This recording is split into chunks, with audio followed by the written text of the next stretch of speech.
Welcome to Sunny mushroom farm. Sunny mushroom ফার্মে আপনাদের সকলকে স্বাগত।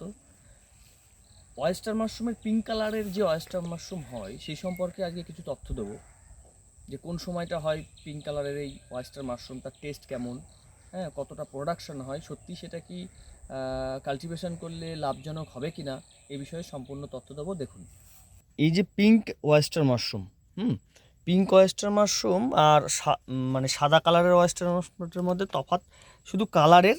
আর প্রোডাকশান দেখুন, খুব যে ভালো প্রোডাকশান তা কিন্তু নয়। কোন সময়টা, এটা আমাদের জানুয়ারি মাস, আজকে জানুয়ারি মাসের 29 তারিখ। বেসিক্যালি এই মাশরুমটা গরমের সময় খুব ভালো হয়, কিন্তু এর যা প্রোডাকশান খুব একটা সুইটেবল নয়, হ্যাঁ, যেটা ব্যবসায়িকভাবে লাভজনক হবে। আর আরেকটা জিনিস হচ্ছে টেস্ট। এই পিঙ্ক ওয়েস্টার মাশরুমের টেস্ট কিন্তু খুব একটা ভালো নয়।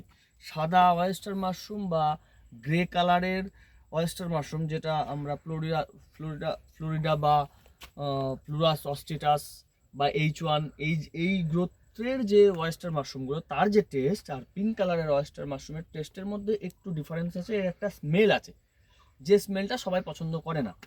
তো আমার ব্যক্তিগত মত অনুসারে যে পিঙ্ক ওয়েস্টার মাশরুম বোধহয় খুব একটা লাভজনক হবে না।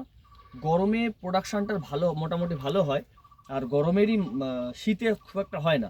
এটা গরমেই হয়। জানুয়ারি মাসে আমরা একটু জাস্ট টেস্টপূর্বক একটুখানি বসিয়েছিলাম দেখানোর জন্য, ভিডিওটা করার জন্য। মার্চ এপ্রিল মে নাগাদ প্রোডাকশানটা তুলনামূলক একটু বেশি হবে, কিন্তু টেস্টটা ভালো নয়। ব্যবসায়িক দিক থেকে পিঙ্ক ওয়েস্টার মাশরুম খুব একটা লাভজনক হবে বলে মনে হয় না, কারণ এর টেস্টটাও খুব একটা ভালো হচ্ছে না। হ্যাঁ, আর কোনো ওয়েস্টারের সাদাটা দেখুন প্রোডাকশানটা অনেক বেশি।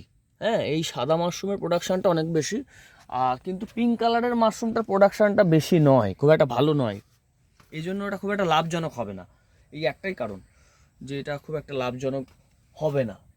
সুতরাং সাদাটা করাই আমাদের ওয়েস্ট বেঙ্গলের জন্য ভালো হবে। আপনারা যারা আর কিছু মাশরুম সম্পর্কে জানতে চান, নিচে কমেন্ট করুন। অবশ্যই তার সদুত্তর আমি চেষ্টা করব দেওয়ার। পারলে একটা লাইক করে দিন আমার